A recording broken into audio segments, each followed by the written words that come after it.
নিজের জীবন দিয়ে দেশের মানুষকে বাঁচিয়ে দেওয়া পাইলট আসিম জাওয়াদের পরিবারে বইছে সুখের মাতম। ছেলেকে হারিয়ে পাগল প্রায় মা নীলুফা খানম।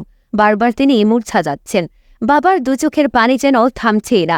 অন্যদিকে তার স্ত্রী তখন বাক্রুদ্ধ। দেশের জন্য জীবন বিলিয়ে দেওয়া বৈমানিকের পরিবারের এমন অবস্থা দেখে চোখের পানি ছড়াচ্ছেন দেশের কোটি কোটি মানুষ। স্বজনরা জানান, জাওয়াদের গ্রামের বাড়ি মানিকগঞ্জের সাটুরিয়া উপজেলার গোপালপুর গ্রামে। চাকরির কারণে জাওয়াদ তার স্ত্রী অন্তরা, ৬ বছর বয়সের মেয়ে আয়জা ও ১ বছরের ছেলেকে নিয়ে চট্টগ্রামে বসবাস করতেন। মানিকগঞ্জ শহরের পশ্চিম দাসরা পৌরভূমি অফিসের সামনের গোল্ডেন টাওয়ারের ৭ তলায় জাওয়াদের মা নীলুফা আক্তার খানমের কান্নায় সেখানকার আকাশ বাতাস ভারী হয়ে উঠেছে। বিলাপ করে জাওয়াদের মা বলছেন, আমার ছেলে প্রতিদিন সকালে ফোন করে, কিন্তু আজ এখন পর্যন্ত ফোন করেনি। কখন আসবে জাওয়াদের ফোন? আমি আছি অথচ আমার ছেলে নেই। এটি কেমন কথা? আমাকে মাটি দেবে আমার ছেলে, আর এখন আমাকেই তাকে মাটি দিতে হবে। এই আহাজারে কোনোভাবেই সামাল দিতে পারছেন না প্রতিবেশী এবং আত্মীয়রা। এতে পুরো এলাকায় শোকের ছায়া নেমে এসেছে। পাইলট আসিম জাওয়াদের বাবা আমানুল্লাহ পেশা একজন ডাক্তার। তিনি নবীনগর এলাকায় একটি বেসরকারি কারখানায় কর্মরত রয়েছেন। ছেলেকে হারিয়ে বাবার চোখের পানি যেন থামছেই না। অন্যদিকে পরিবারের একমাত্র সন্তানকে হারিয়ে মা বারবার অজ্ঞান হচ্ছেন। জাওয়াদের খালাতো ভাই জানান, ২০০৮ সালে বাংলাদেশ এয়ারফোর্স একাডেমিতে যোগদান করেন আসিম জাওয়াদ। পরবর্তীতে ২০১১ সালে তিনি বিমান বাহিনীতে অফিসার হিসেবে কমিশন লাভ করেন। জাওয়াদের ৬ বছরের এক কন্যা সন্তান ও ১ বছর বয়সী এক পুত্র সন্তান রয়েছে। স্ত্রী রিফাত অন্তরাসহ চট্টগ্রাম বিমান বাহিনীর ঘাটে জহুরুল হকের অফিসার্স আবাসিক এলাকার নীলিমাতে থাকতেন তারা। প্রয়াত স্কোয়াড্রন আসিম জাওয়াদের বড় মামা জানান, তার ভাগ্নে অত্যন্ত মেধাবী ছিল। স্কুল ও কলেজ জীবনে সবসময় প্রথম হতেন তিনি।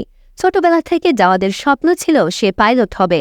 স্বপ্ন পূরণ হয়ে পাইলটও হয়েছিল, কিন্তু সেটি ছিল অল্প সময়ের জন্য।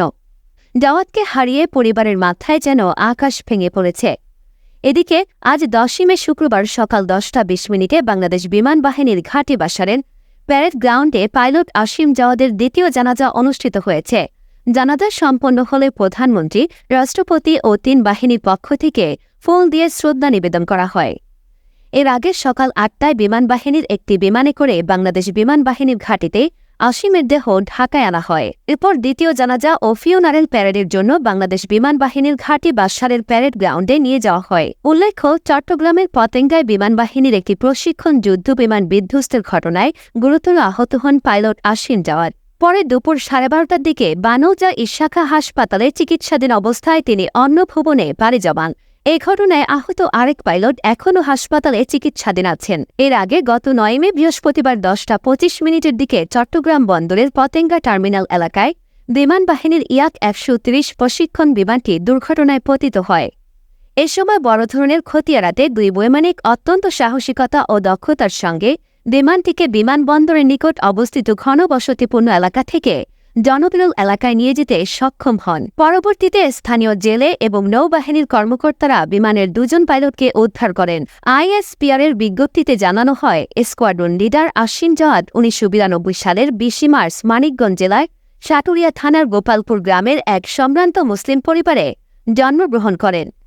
তিনি ২০০৭ সালে সাভার ক্যান্টনমেন্ট পাবলিক স্কুল থেকে এসএসসি, ২০০৯ সালে সাভার ক্যান্টনমেন্ট পাবলিক কলেজ থেকে এইচএসসি এবং ২০১২ সালে বাংলাদেশ ইউনিভার্সিটি অব প্রফেশনালস থেকে বিএসসি এরও পাশ করেন। ২০১০ সালের ১০ই জানুয়ারি তিনি বাংলাদেশ বিমান বাহিনীতে যোগদান করেন এবং ২০১১ সালের ১ ডিসেম্বর ক্যাডেটদের জন্য সর্বোচ্চ সম্মান সোর্ড অব অনার প্রাপ্তিসহ জিডিপি শাখায় কমিশন লাভ করেন। চাকরিকালীন সময়ে তিনি বিমান বাহিনীর বিভিন্ন ঘাঁটি ও ইউনিটে গুরুত্বপূর্ণ পদে নিয়োজিত ছিলেন।